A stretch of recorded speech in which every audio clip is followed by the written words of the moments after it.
Hai.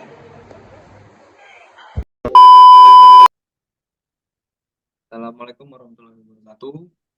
Selamat malam. Kami dari kelompok 5 akan mempresentasikan fiksasi bahasa dan pewarnaan Papa Nikolau.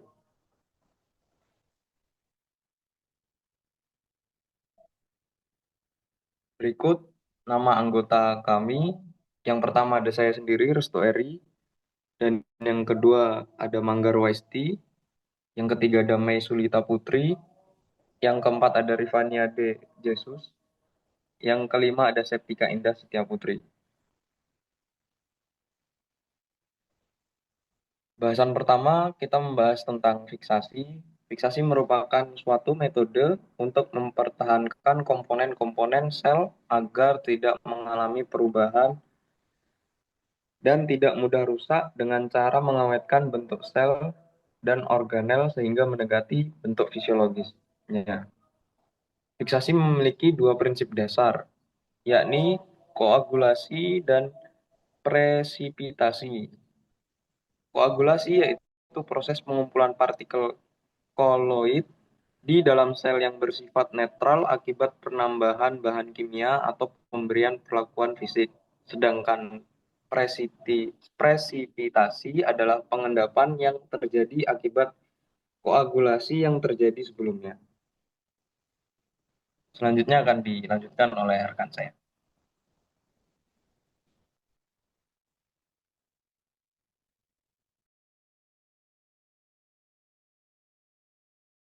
Baik, kemudian fiksasi pada sediaan sitologi terbagi menjadi beberapa bagian, yaitu yang pertama fiksasi basah, merupakan tindakan fiksasi di mana sediaan sitologi masih dalam kondisi basah atau lembab.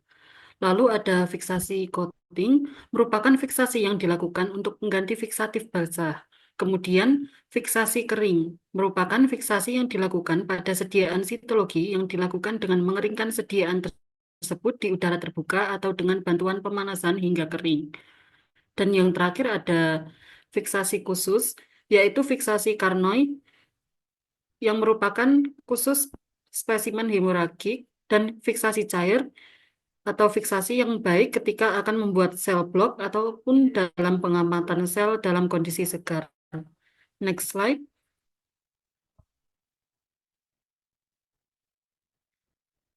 Pewarnaan Papanicolo atau PAP ditemukan oleh seorang saintis bernama Dr. George Papanicolo pada tahun 1832 sampai 1962. Dilahirkan di Yunani, beliau menerima ijazah dari University Athens pada tahun 1904 dan PhD dalam bidang zoologi dari Universitas Munich pada tahun 1910. Pewarnaan Papanicolo digunakan untuk pemeriksaan sel dalam rahasia, eksudat, transudat, atau biopsi berbagai jenis organ dalam dan jaringan. Next slide. Pewarnaan Papanicolo adalah teknik pewarnaan sel multicolor yang dikembangkan oleh George Papanicolo sebagai bapak sitopatologi. Pap stain digunakan untuk membedakan sel-sel dalam sediaan apus berbagai sekresi tubuh.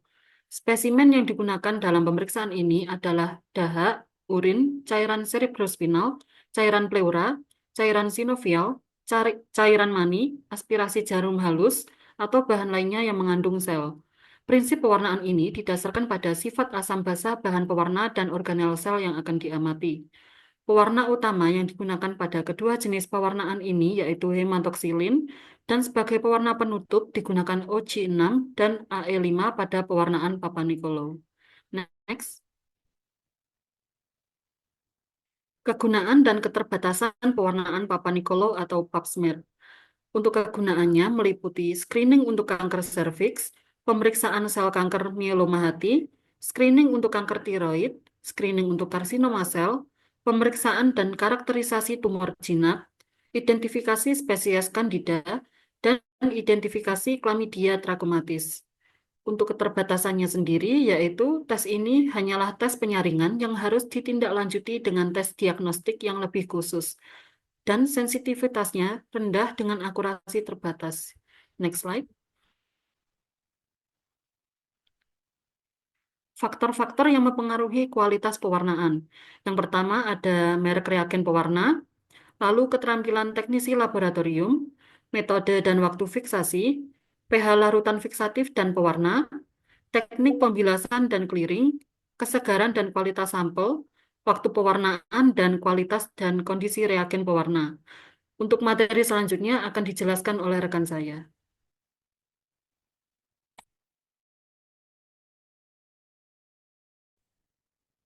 Baik, selanjutnya yaitu apa hubungannya dengan fiksasi basah. Fiksasi basah dengan pewarnaan Cilau atau pap smear merupakan metode penting dalam sitologi diagnostik, terutama untuk deteksi dini lesi pan- pan- pankreas dan kanker serviks. Teknik ini mengandalkan kualitas fiksasi dan pewarnaan untuk menghasilkan preparat yang optimal dalam identifikasi morfologi sel epitel. Fiksasi basah dilakukan segera setelah pengambilan spesimen dengan mencelupkan apusan sel ke dalam fiksatif. Biasanya alkohol 95% selama minimal 15-30 menit. Tujuan dari fiksasi ini adalah untuk menghentikan aktivitas enzimatik, mencegah autolisis dan perubahan morfologis pada sel, serta mempertahankan integritas nukleus dan sitoplasma. Fiksasi yang cepat dan tepat sangat penting untuk mendapatkan hasil pewarnaan yang baik dan interpretasi yang akurat. Next.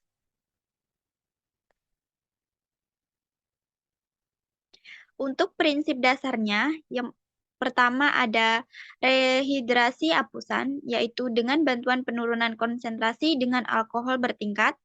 Kedua, pewarnaan inti dengan hematoksilin. Ketiga, gluing yang dilakukan dengan membilas apusan dengan air mengalir atau dengan larutan alkalis lemah. Keempat, pewarnaan sitoplasma dengan orange dan eosin azur. Yang kelima, dehidrasi dilakukan dengan alkohol absolut. Yang keenam, clearing dengan menggunakan silen. Yang ketujuh, mounting dengan pemasangan DPX. Next.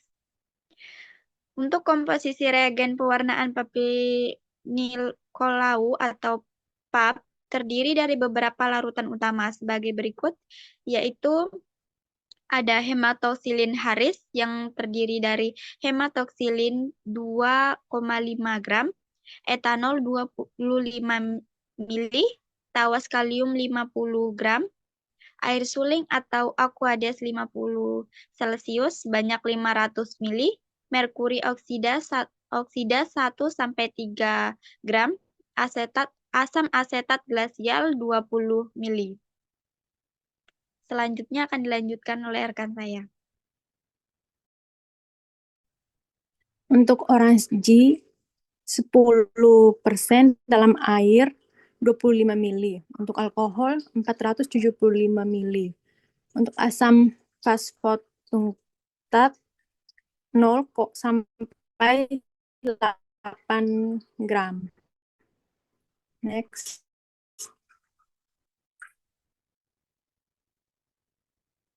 Untuk eosin azure 50 yang untuk 0,04 msf hijau muda 5 mili. Untuk eosin 0,3 my 10 mili. Asam fosfat tuntak 1 gram, alkohol 365 mili. Metanol 125 mili. Asam asetat glasial 10 mili. Next. Untuk reagen pelengkap, etanol 90 gram, 95%